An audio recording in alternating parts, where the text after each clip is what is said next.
I've been doing orthodontics a very long time, and over that period of time, there has been frustration in finishing cases and watching certain teeth relapse.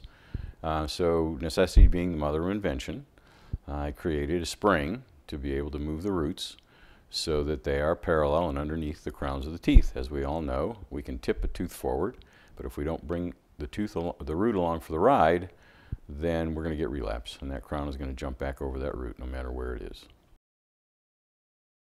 In this particular case, we see this maxillary right lateral incisor, which is lingual to everything else.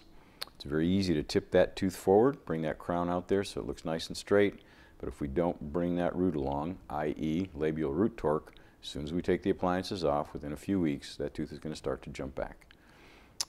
Again, this is a perfect example of where to use the spring, because these are the things that you see happen once you finish your cases. An example of the spring itself, it comes in two sizes. It comes in small and large because maxillary incisors, mandibular incisors, and sometimes lateral incisors are not all the same size. So the spring just slides over the wire in the position on that particular tooth that you want, and then with a special crimping plier, which is like an old 142 or ribbon arch plier, which is serrated, you go ahead and you just crimp on either side, making sure that one wind, one coil is free to move, and then you wind up having this torque places on the tooth, whether you want to do labial crown torque or lingual crown torque, or in a situation where you have a Class 2 Division 2 and you need to bring the central roots to the palatal so that they stay stable. It works wonderfully in that particular arena.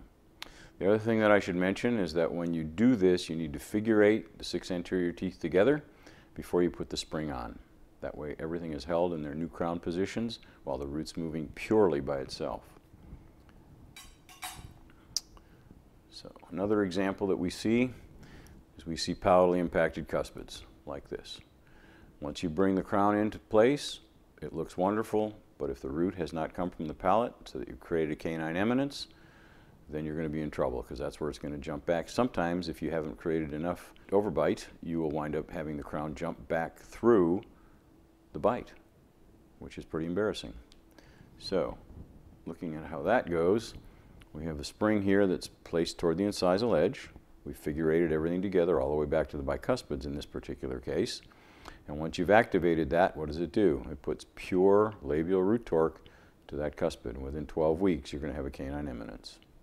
That makes life real easy rather than struggling with these, because we do have torque in our brackets, but I find that it's not nearly enough, especially in situations like this. Lower incisors as well, if you bring them forward and tip them, and you don't have that crown lined up over that root, you're going to have that crown jump back and create relapse for you.